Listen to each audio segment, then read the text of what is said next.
This is Dennis. He was a character in season 9, and the character and the writers honestly made him love to reference his actual basis. It's kind of a shame. He only appeared twice. You'd think he'd appear more once you've seen he had a track master, a wooden railway. Bro even got his own book. But no, he only appeared in Thomas's Day Off and The Great Discovery. It took 3 years for him to make his second appearance. Yep. This is Dennis's basis. He was built in England in 1949 and was designed by Oliver Bulleid during his time working for the Southern Railway. They were really consistent with his character, based on the model. The model only lasted 10 years before it was killed off in real life due to it always breaking down. It lasted 1949 to 1959. However, this is where what you clicked on the video for comes in. In 2011, Dennis was considered to come back in the movie. And the movie, we all know and feel very neutral about, Day of the Diesels. And it wasn't the best movie ever, but to be honest, they made worse.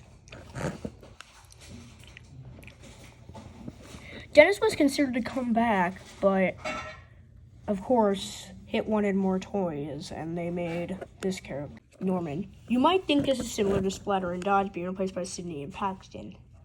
Right. Wrong. It's because there's more than that. See, he's Dennis's twin. They're confirmed to be brothers, but they share the same basis. Well, you might think this doesn't matter, right? They're just saying the same basis. I mean, Ari and Bert share the same basis. Fergus and Theo share the same basis. Same basis. Rip to Fergus, by the way. But that's just it. There was only one. The wiki says only one of his type was ever built, which Dennis bears the number of. Yeah, it even says, well, the two coexist in a television series. In the real world, only one was built. So, how do they exist? Like, Dennis, they were so consistent with Dennis. But Norman just threw all logic out the window. But what is this? Like, seriously. And now we're going to be going over Norman. Norman first appears in Day of the Diesels, helping Diesel 10 take over the Steamer Works. And he also appears laughing at Flynn when he can't help Thomas. I guess. Although, being laughed at isn't the worst punishment in the Thomas series.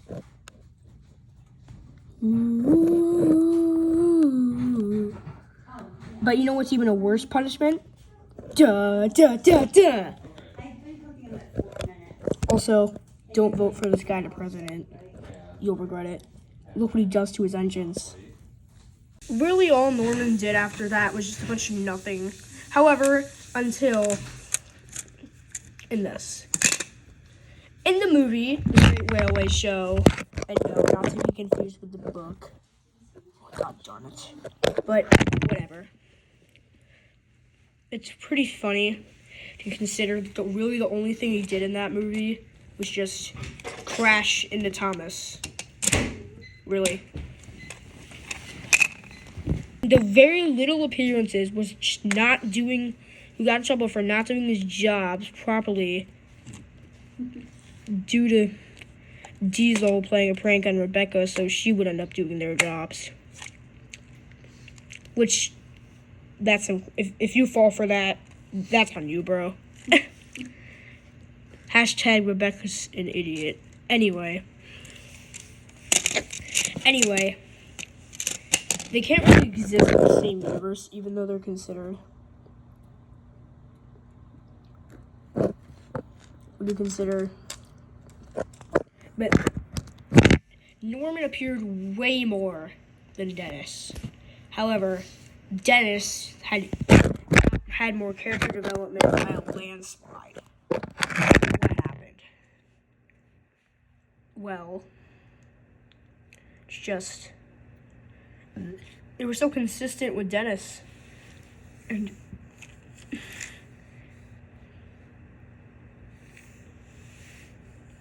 Entertainment, one that is the reason Dennis isn't in the show anymore.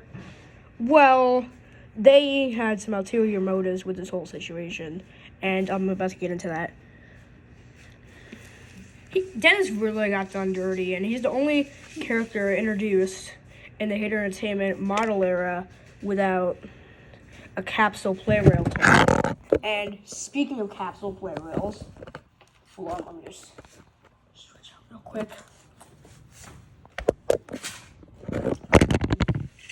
Speaking of capsule play rails, I have a capsule play rail mad right now. Expected it to be bigger, but whatever. Beggars can't be choosers. Anyway, he wasn't rocking his CGI. He was rejected twice, both by the same thing, Hit Entertainment, first Splatter and Dodge, and now Dennis. Also, I didn't really notice. Okay, quick edit. I didn't really notice, but here's another fun fact about Dennis. Michael Brandon gave Dennis a Texan accent. I never noticed that, but apparently he did. Anyway, this has been. Now, I'm going to be doing how Dennis could have worked. So, let's get started. He could have. I can't really see him doing anything in Day of the Diesels. He could just be Norman's part. However, the Great Race were so he and Norman crashed into each other, right? Well, if we turn Norman into Dennis, Dennis that really got off on the right foot. We're just gonna pretend that the end of Thomas's day off never existed. Like, they wouldn't get off on the right foot. So they would be arguing, and then like they were like in the middle of the Flying Scotsman, or one of a Grizzly, like Mallard. Wait, no, Mallard wasn't in it. The Gay Crusader. Wait, the Gay Crusader wasn't in it. Colorado. Wait, yeah, no, not the state. There's an actual Grizzly train named Colorado, but no, it wasn't them. Like Flying Scotsman or something. If Flying Scotsman and like another really high-speed train like Etienne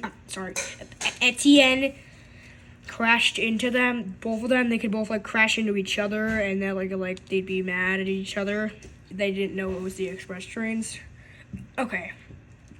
Other than those two appearances, I have no idea what Dennis did. He's just that I have no idea what Norman did. He's just that forgivable. Seriously, Thomas Wooden Railway gave him more development than the actual show did. Anyway, that's all for this video. Dennis should have been there instead of Norman. Technically, they can't exist in the same universe. So, further by proving is that my theory that Day of the Diesel is all in the train's imaginations, and Norman doesn't even exist.